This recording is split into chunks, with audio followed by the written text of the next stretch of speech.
ವಿಜಯನಗರ ವಿಧಾನಸಭಾ ಕ್ಷೇತ್ರದಲ್ಲಿ ನಡೆದ ಪ್ರಮುಖ ಅಭಿವೃದ್ಧಿ ಕಾರ್ಯಕ್ರಮಗಳು. ಬಾಪೂಜಿನಗರ ಮತ್ತು ಹಂಪಿನಗರ ವಾರ್ಡ್ಗಳಲ್ಲಿ ಕುಡಿಯುವ ನೀರಿನ ಪೈಪ್ಲೈನ್ ಅಳವಡಿಕೆಯ ಗುದ್ದಲಿ ಪೂಜೆ ನೆರವೇರಿತು. ಹೊಸಗುಡ್ಡದಹಳ್ಳಿ ವಾರ್ಡ್ ವ್ಯವಕಲನ 148 ನಲ್ಲಿ ಕಾಬಲ್ ಸ್ಟೋನ್ ರಸ್ತೆ ಡಾಂಬರೀಕರಣ ಮತ್ತು ಸಿಸಿ ಚರಂಡಿ ನಿರ್ಮಾಣ ಕಾಮಗಾರಿಗೂ ಗುದ್ದಲಿ ಪೂಜೆ ಜರುಗಿತು. ಜೊತೆಗೆ ಆರ್ಸಿಸಿ ಚರಂಡಿ ನಿರ್ಮಾಣಕ್ಕೆ ಪ್ರಾರ್ಥನಾ ಪೂಜೆಯೂ ನಡೆಯಿತು. ಈ ಎಲ್ಲ ಕಾಮಗಾರಿಗಳಿಗೆ ಜನಪ್ರಿಯ ಶಾಸಕರಾದ ಶ್ರೀ ಎಂ. ಕೃಷ್ಣಪ್ಪ ಅವರು ಚಾಲನೆ ನೀಡಿದರು. ಇದೇ ಸಂದರ್ಭದಲ್ಲಿ ಅವರು ಬಸವೇಶ್ವರ ಎಜುಕೇಷನಲ್ ಇನ್ಸ್ಟಿಟ್ಯೂಟ್ಗೆ ಭೇಟಿ ನೀಡಿ ವಿದ್ಯಾರ್ಥಿಗಳಿಗೆ ಹಿತನುಡಿಗಳು ನೀಡಿದರು. ಮತ್ತೆ ಅವರು ಕೆ ಪಬ್ಲಿಸಿಟಿ ಡಿಜಿಟಲ್ ಪ್ರಿಂಟಿಂಗ್ ಅಂಗಡಿ ಉದ್ಘಾಟನೆಗೂ ಆಗಮಿಸಿ ಅಂಗಡಿಯನ್ನು ಉದ್ಘಾಟಿಸಿದರು. ಈ ಎಲ್ಲ ಯೋಜನೆಗಳಿಂದ ವಿಜಯನಗರ ಕ್ಷೇತ್ರದ ಮೂಲಸೌಕರ್ಯ ಮತ್ತಷ್ಟು ಸುಧಾರಣೆಗೊಳ್ಳಲಿದೆ ಮತ್ತು ಸ್ಥಳೀಯರು ಸಂತೋಷ ವ್ಯಕ್ತಪಡಿಸಿದ್ದಾರೆ.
आयुष्मान भवा वंशाभिवृद्धिरस्तु इष्टकाम्यार्थसिद्धिरस्तु श्रीवरसिद्धिविनायक स्वामी प्रसादसिद्धिरस्तु.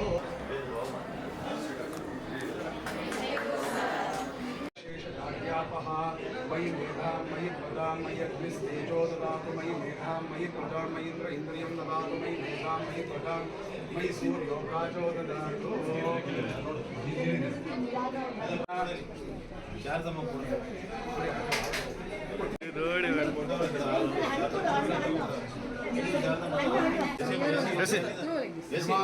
दीर्घायुष्यारोग्यभाग्यता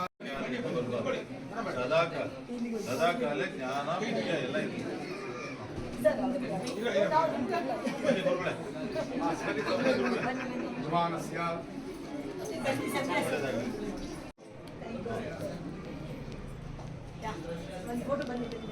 ಎಲ್ಲರೂ ಬಂದು ತೋರಿಸ್ತೀನಿ.